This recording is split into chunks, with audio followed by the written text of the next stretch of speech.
الفيديو ده هنتكلم تشتري جو برو 13 ولا تشتري دي جي اي، انهي حاجه افيد للكونتنت كريتور. قبل ما نبتدي الفيديو ما تنساش تعمل لايك سبسكرايب كومنت. انا كيرو، تعال نتكلم التفاصيل بينهم والسعر بينهم كام، وتشتري دي ولا دي. يعني مبدئيا كده انتوا بقى تشتروا مثلا كاميرا بالحجم ده كله، باللي هي بتجيب عدسات واسعه جدا وبتنزل الميه وبتعمل اكشن، هل تجيب دي ولا تستخدم كاميرا ما بتنزلش الميه ولازم تشتري كفر للميه عشان تنزل بيها، بس بيكون معاها مايك واستابيليتي في التصوير حلوه جدا والالوان شارب وكمان بتعمل عزل بين الشخص والشخص. اهم نقطه انا بحب اتكلم فيها او احب اجربها وهي العدسات، فتعالوا نجرب عدسه.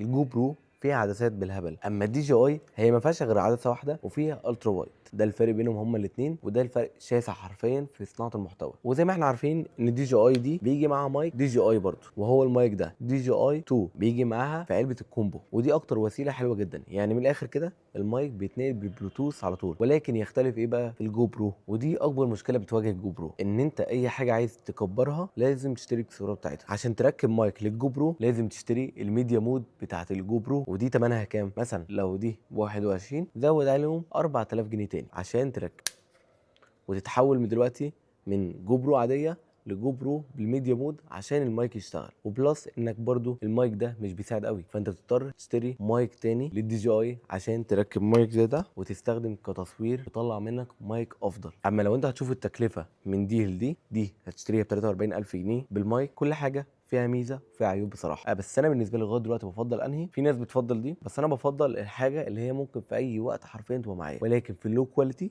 والعزل والكلام ده كله الجو برو بتخذلك، ودي بتبقى حلوه. ولكن ككيرو ارشح لك ايه يعني بصراحه، ده استخدامي الشخصي وبقالي فوق الاربع سنين من اول اصدار 9 10 11 12 13. ممكن اشتري جديده برضو لو في اختلاف كبير. والحلو في الكاميرا ان انت ممكن تحركها لفوق، ممكن برضو تحركها لتحت، ممكن تخليها تلف 180 درجه. اول حاجه انا هوريكم تفاصيل عدسه. دي اول عدسه في الجو برو، ودي اقل كروب فيهم، اللي انت تلاقي نفسك مربع صغير جدا. فتعالوا نشوف اللينس اللي بعديه. ده اللينس اللي بعديه اللي هو الوايد، ده بين البنين، ولا واسعه قوي ولا ضيقه قوي. تعالوا بقى نشوف اللينس اللي بعديه اللي هو بالنسبه لك هيبقى وهم تصنيع محتوى. وده السوبر فيو. زي ما انتم شايفين اختلاف شاسع بين اللي انا كنت مصور بيه الوايد والسوبر فيو. ده الجو باين، ايدي طويله جدا. كصانع محتوى بيحب يبين كل التفاصيل بتاعت كل مكان، فانت ماسك كاميرا في النص حرفيا، يعني انا كده صباعي في النص ويودي لغايه هناك خالص. ده كده السوبر فيو. اما بقى اللينس اللي بعديه فهو حرفيا خرافي.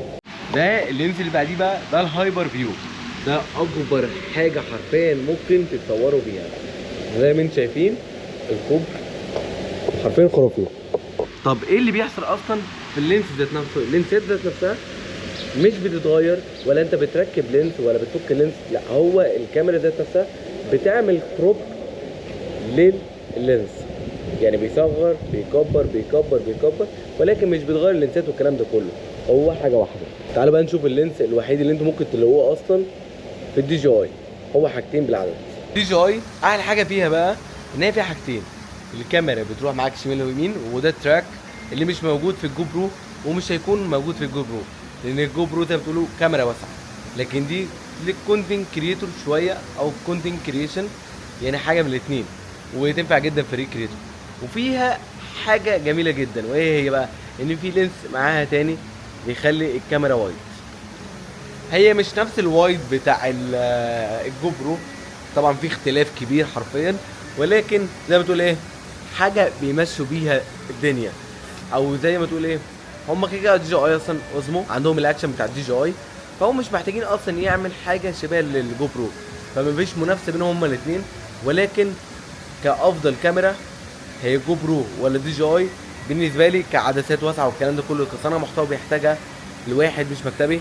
يعني انا لو قاعد في مكتب انا هعمل كده، كواحد قاعد في مكتب هو هيسند الكاميرا كده بالظبط ويقعد يصور، يجي يمين يجي مع شمال يجي، هي نفس الطريقه.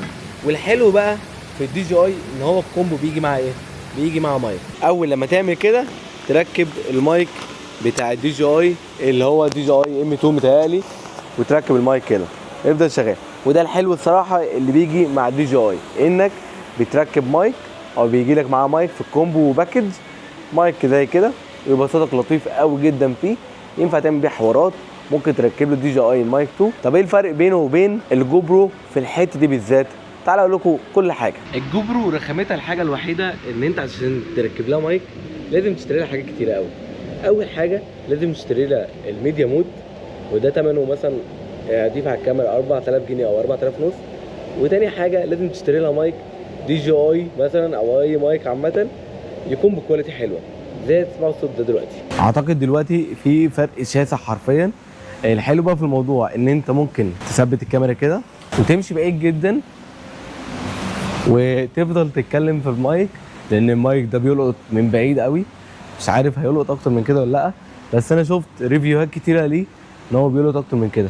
انا دلوقتي عندي الاوضه بتاعتي والكاميرا بعيده جدا وبتكلم معاكم وصورتي باينه والمايك باين. مش عارف الصوت واضح ولا لا، بس ده واضح. يعني هو لو نزل يبقى هو الصوت واضح، لو اتقطع يبقى هو مش واضح. فلغايه دلوقتي انا شايف ان الجو برو حلوه في دي، ولكن تحس ان هو بيضحك عليك سيكه. اللي هو ايه؟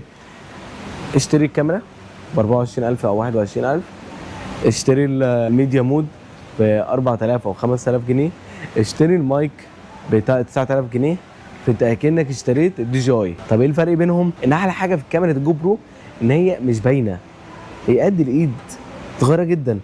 فانت لو انت دخلت عايز تصور في فلوجات، وانت عارفين فلوجات بنصور حاجات ما بتتصورش عشان تصنع محتوى او تكون فيها تفاصيل اكتر وكل ده، فانت بتمسك كاميرا قد كده بالظبط عشان تبين التفاصيل.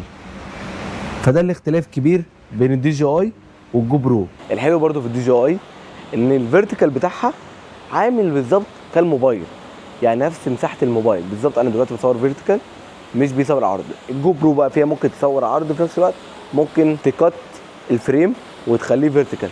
لكن الحلو في الدي جي اي انك حرفيا حاسس ان انت ماسك موبايل. كاميرا مش كبيره حرفيا. انا بص لو انا ماشي كده هتلاقيه بيتحرك معايا، وده لطيفه جدا. يعني انت وانت بتصور مش خايف الكادر يبقى واسع يبقى ضيق يبقى مش جايبك والكلام ده كله. لا، انت ماشي وهي بتصور مع نفسها وشايفه كل التفاصيل. انت اهو انا عملت كده هي برده جايباني، عملت كده هي برده جايباني، وده احلى حاجه الصراحه فيها. طبعا بعد تجربتنا دي كلها ما تنسوش في اخر الفيديو تعملوا ايه؟ لايك، سبسكرايب، كومنت. كان معاكم كيرو، ده ريفيو للفلوجينج مش ريفيو للتقني. وما تنساش تعمل فولو. سلام.